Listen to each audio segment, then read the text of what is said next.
Um, Olga asks, has Andrew's understanding of being safe, either physically or emotionally or both, shifted in any way as a result of this sailing experience? And she says, I'm totally asking from a terrified of any large body of water person's point of view. Hi, Olga. Hi, Olga. That's a great question. Yeah, it's a really interesting question. What comes to mind right away is I think I would have started the race uh, very confident in my ability to move around the boat safely, to be, safe in all situations.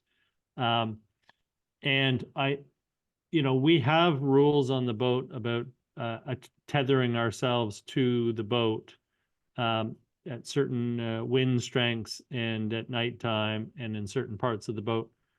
And I've, I think I could honestly say that my respect for that requirement has gone up and up and up through the race, is just sort of seeing it, yeah, like respecting the safety rules, and not that they're there for the people who are not competent moving around the boat, that they're there for all Mm-hmm. of us to be safe, has been a shift for me. And so I don't know if that's any valuable to anybody else, but I think the idea that we can take advantage of things that create safety for us. And I would say it's both physical and psychological safety on the boat for sure.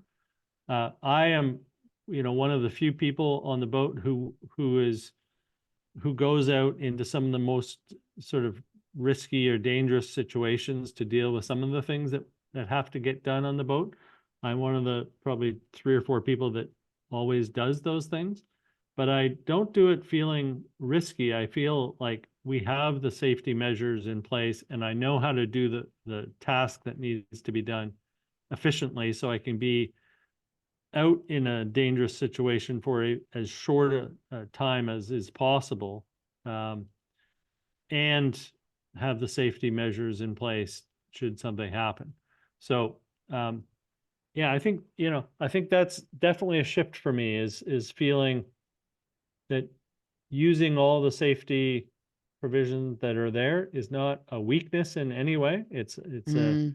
It's a way to actually allow yourself to take full advantage and use your talents to their full advantage, and not create any unnecessary risk for everybody else. Because if something happens to me or anybody else on the boat, the whole boat gets compromised, right? Like for if somebody were to fall off the boat at some point and we had to turn around and try to go rescue them, I mean that's going to have a profound impact on the boat, not just from a performance point of view, but from a psychological point of view. Mm. And so we don't want that to happen. And so we're all very diligent about actually holding each other accountable for the safety measures on the boat and making sure people are following the rules. And that's been really good to see. And it's been good to be part of that. Mm. There's something to be said, I think, for like being able to lean on the knowledge that you're securely, harnessed in or hooked in or wearing a helmet while skiing or something like that, because Hmm. you can focus on the task at hand. You can, Exactly.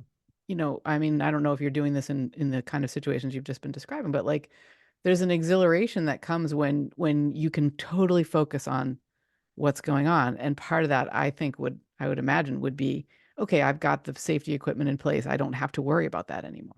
I don't have to try to Exactly. hold on with both hands while, No, yeah, no. yeah, One amazing. hand, yes, for sure, but not both hands. Yeah, yeah. There's one hand on the boat, right? Is a thing that It's yeah, a thing. Yeah, yeah. it's a thing that's one of our rules. Yeah. Cool. Well, these are such fun. Oh my gosh.